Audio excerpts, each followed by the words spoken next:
Pierre, est-ce que vous pouvez nous présenter le château Croix de l'Abri?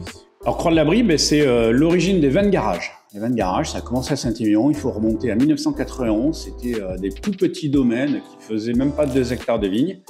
Et avec Axel, nous, on a repris le domaine en 2013. On s'était rencontrés aux États-Unis en 1994 où Axel vinifiait à la Columbia Winery. Et aujourd'hui, on a 5 hectares 16, 72 centiares, très précisément, et ça compte, qui représente, je pense, aujourd'hui des jolis vins et jolis crus de Saint-Émilion. Château de Croix de l'Abri, vous êtes sur une approche parcellaire, par climat, c'est ça? Oui, tout à fait.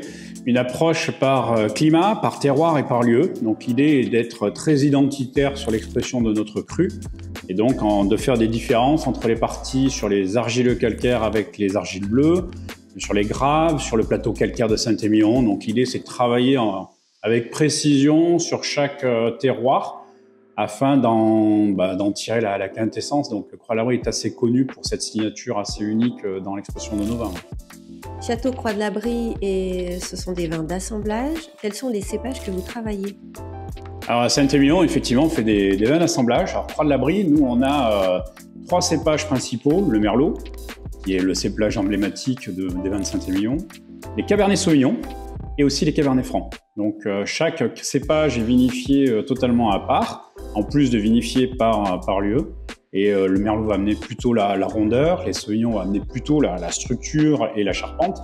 Et les Francs vont amener un côté assez floral dans nos vins, ce qui peut amener aussi une autre couche dans le millefeuille sur la complexité aromatique de nos vins, mais va amener beaucoup de fraîcheur. Quelle est l'expression de vos vins? Ah, belle question. Croix de l'Abri, c'est toujours un vin qui peut déjà être bu jeune, mais qui a aussi la grande capacité de garde. C'est un cru qui est très identitaire et avec Axel, on veut garder les identités sur la fraîcheur, avec des arômes de fruits noirs, frais, confits légèrement, mais avec des notes épicées et surtout des beaux équilibres sur la bouche et les finales qui sont très longues. Et les tanins? Ça veloute. Croix de l'Abri, c'est un vin qui veloute. C'est un vin qui a beaucoup de rondeur. On a des tanins qui sont très soyeux, très frais. On va avoir des finales qui vont amener sur beaucoup de longueur, beaucoup de précision. Sublime. Château Croix de l'Abri a la distinction Grand Cru classé. Alors, quel a été le processus pour arriver là? Effectivement, Croix de l'Abri, on a été récompensé Grand Cru classé de Saint-Émilion en 2022. Ça récompense 10 années de travail parce que c'est un critère et un classement qui est regardé sur plus de 10 millésimes.